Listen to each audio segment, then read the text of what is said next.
Ben pour moi, c'est important d'acheter local parce que c'est de l'argent qu'on dépense puis qui nous revient d'une façon ou d'une autre économiquement au Québec. Puis aussi, ben c'est comme valoriser le travail des gens autour de nous. Puis je trouve qu'au Québec, on a plein de savoir-faire, puis on a plein de talents, puis on fait des beaux produits, mais c'est important d'en profiter aussi quand c'est le bon moment, comme pendant la saison des légumes, de profiter des légumes du Québec.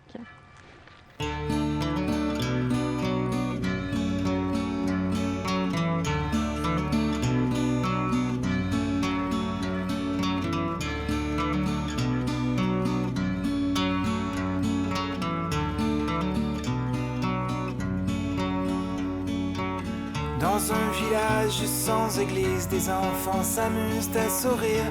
Au milieu des rues où ils vivent, dessinent des avions pour s'enfuir.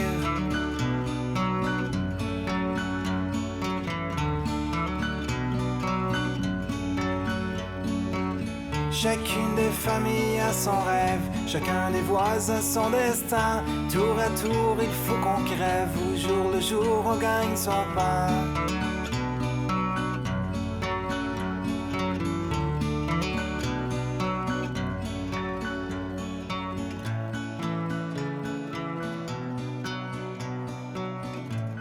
Nous, la microferme L'Enracinée, c'est une ferme qui produit des légumes de la mi-mai, donc avec le début de la saison des asperges, jusqu'à la fin octobre environ. On a repris la ferme ici il y a 4 ans. D'abord, c'était seulement une production d'asperges, puis donc là, c'était notre 4e saison d'asperges. À partir de la 2e année, on a planté aussi de l'ail, et pour la première année, cette année, on a fait des légumes diversifiés. Donc, c'est une ferme qui est en construction, qui est en évolution, là. On est en train de la bâtir. C'est sûr que l'horaire de maraîcher, c'est différent. On a des périodes hyper intensives où on peut travailler 7 jours sur 7.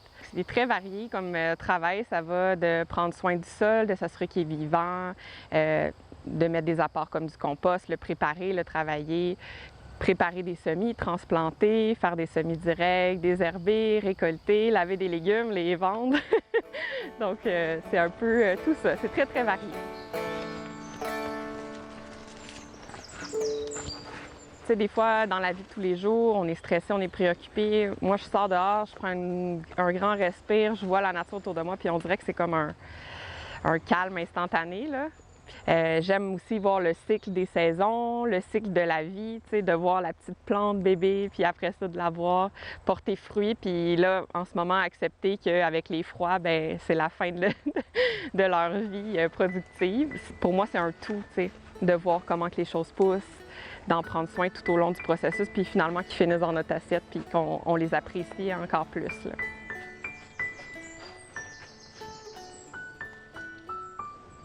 Moi, je suis vraiment convaincue que quand c'est nous qui le faisons de A à Z, on a comme un autre degré d'appréciation puis je sais pas, de fierté qui vient avec tout ça, là. Puis ça, c'est vrai pour le jardinage, mais c'est vrai aussi quand tu fabriques un meuble en bois puis tu le vois tous les jours, bien, tu as tout le temps ce sentiment-là qui n'est pas pareil que si tu l'as acheté au Ikea, ça c'est sûr.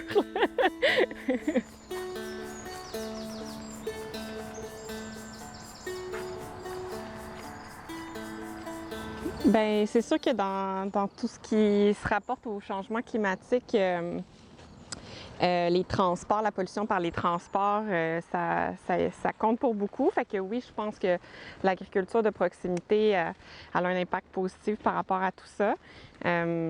C'est sûr qu'au niveau environnemental aussi, le fait de ne pas utiliser de pesticides, c'est mieux pour la santé, c'est mieux pour l'environnement, etc. Donc ça aussi, ça a des impacts positifs. Par contre, est-ce que le bio, c'est parfait? Je ne pense pas. On doit toujours s'améliorer. Donc, l'utilisation, par exemple, des plastiques, des choses comme ça, bien, on n'a comme pas le choix de le faire, mais il faut essayer de choisir la haute qualité pour utiliser les matériaux plus longtemps, pour une plus longue période, puis essayer de réduire au maximum l'utilisation du plastique, puis surtout son gaspillage sur une courte période, là. C'est pour ça que nous, on veut vraiment aussi vendre le plus localement possible. T'sais, nous, notre but, ça serait de nourrir notre village, là. Puis, on pourrait pas nourrir notre village juste avec notre ferme, là. Ça prendrait une dizaine de fermes comme nous pour y arriver. Fait qu'il y a de la place pour la relève, là. On n'a pas peur s'il y a d'autres fermes qui s'établissent, là. Il y a plein de monde à nourrir. Il suffit juste de les sensibiliser au fait de l'importance de manger local, puis de manger de saison. Puis après ça, il y a de la place.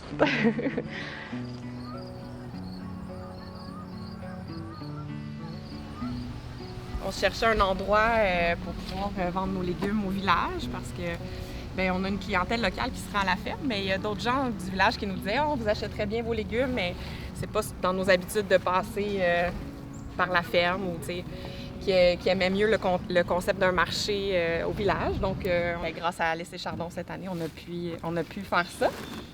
Et puis, bien, comme je disais, on va sûrement reprendre l'expérience l'année prochaine. Donc voilà notre petit setup de marché pour ce matin. Donc c'est la fin de la saison. Des fois, on a eu 2 tables complètes de stock pendant l'été. Puis là, ben c'est la fin. Donc il y a un petit peu moins d'options, mais quand même une belle variété ce matin.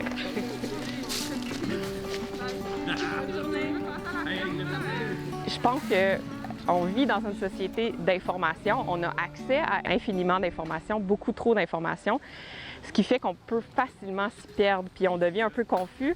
Puis quand on a comme trop de choix, on ne sait plus quoi décider. Puis on lit que, mettons, le bio des États-Unis égale pas le bio d'ici. On lit que telle chose, après ça, on ne sait plus quoi prioriser. Le bio versus le local. Est-ce qu'un local non bio, c'est mieux qu'un bio d'un autre pays? Des fois, on trouve que les produits locaux coûtent plus cher, mais c'est parce que la personne est payée à un salaire décent aussi versus quelque chose qui vient de l'étranger où les gens ne sont pas payés à des salaires décents. Bien là, on est habitué d'acheter pas cher, mais finalement, il y a une raison pourquoi c'est pas cher, tu sais. C'est au détriment de quelqu'un d'autre ou de l'environnement. On ne fait pas nécessairement les bons choix, puis même nous, au quotidien, on est tout le temps confrontés à ça. On vit à un rythme accéléré, on n'a pas beaucoup de temps pour prendre des décisions. On va à l'épicerie, il faut qu'on s'alimente, on prend ce qu'on peut, puis on fait ce qu'on peut avec ce qu'on... Tu sais, c'est normal, tu sais. Changer des habitudes, c'est un processus qui prend du temps, puis ça se fait pas du jour au lendemain, donc c'est un bon défi qu'on a devant nous.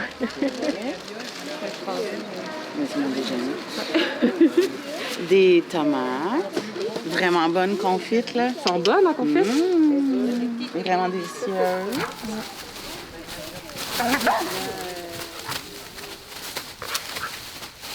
Je pense que tout le monde gagnerait à se connecter avec la nature puis à prendre le temps de vraiment faire son jardin, de cuisiner, etc. Puis je pense qu'avec la pandémie qu'on est en train de vivre et le confinement qu'on a vécu l'hiver dernier, il y a beaucoup de gens qui ont retrouvé du temps, ce qu'on n'avait pas avant. Et là, tout d'un coup, plus de farine, plus de levure parce que tout le monde s'est mis à faire du pain. Puis là, en ce moment, plus de canage parce que, tu sais, plus de pots maçons parce que tout le monde s'est mis à faire des canages. Les jardins, là, il y avait plus, dans les centres de jardin, il n'y avait plus aucun compost de disponible, aucun terreau, tu sais. Je pense que l'engouement pour ces choses-là, ça prouve que tous ces changements positifs-là, ça vient avec le temps. Puis le temps, il faut le débloquer au quotidien. T'sais, si on continue de vivre à un rythme complètement effréné, on n'a pas le temps pour ces choses-là. Puis il faut le prendre, le temps. Puis même nous, en tant que maraîchers, c'est des longues heures l'été, c'est des très, très longues heures. Puis on trouve que c'est un peu un non-sens d'être maraîcher, d'avoir son jardin plein de bons légumes, puis de manger, mettons, un plat surgelé acheté à l'épicerie. Tu sais, pour moi, c'est illogique. Tu sais, ça ferait aucun sens. Mais pourtant, c'est la réalité de plusieurs agriculteurs parce qu'on a tellement des grosses journées qu'on n'a pas le temps de cuisiner. Donc après, c'est de nous de prioriser ou pas le temps de cuisiner. Là, en ce moment, on fait beaucoup de transformations. On a des longues journées, mais après l'hiver, on va être content de encore manger nos légumes quand il y en aura plus qui va pousser, là. Fait que oui, le temps, c'est un facteur très important, là.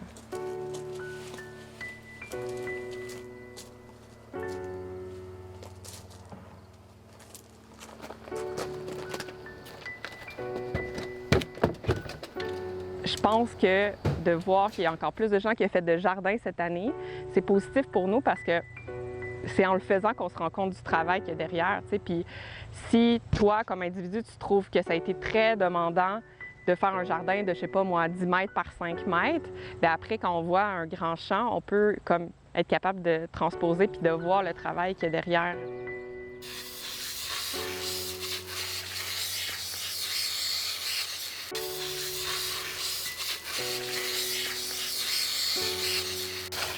c'est ça qui est dur les premières années de maraîchage, c'est que tu as toutes les infrastructures à construire puis à t'organiser, organiser ton matériel, où tu le ranges, comment tu le ranges, en plus des jardins. Fait que c'est des grosses années. T'sais, une fois que tout est installé, que c'est ergonomique, que ça fonctionne bien, que tu élimines toutes les pertes de temps puis les erreurs que tu peux faire les premières années, bien, après ça, ça va mieux.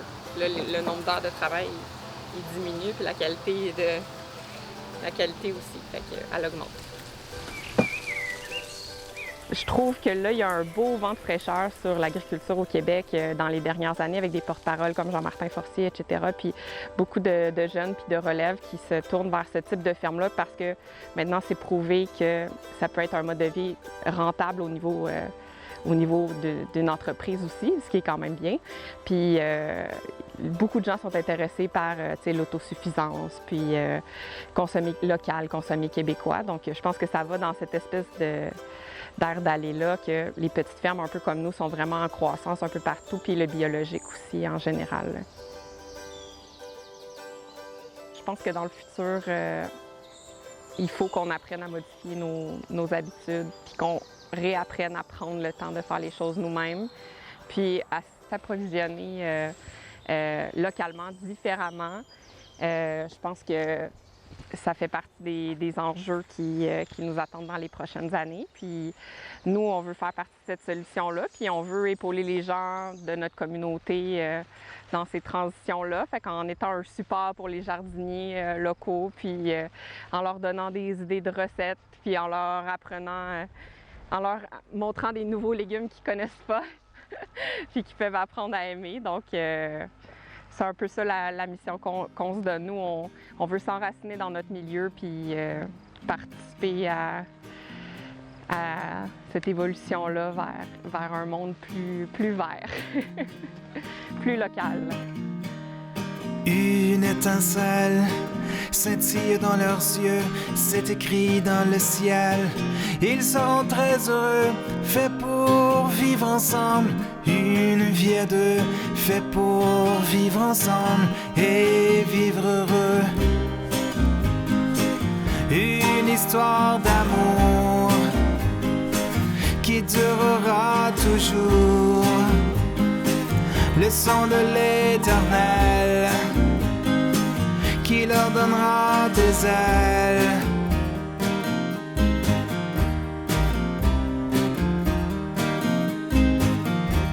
Ils se promènent sous la pluie, souvent jusqu'à minuit, sur les trottoirs de la ville, se racontent leur vie devant un café crème, se racontent leurs rêves, c'est devant un café crème qu'ils se sont dit je t'aime.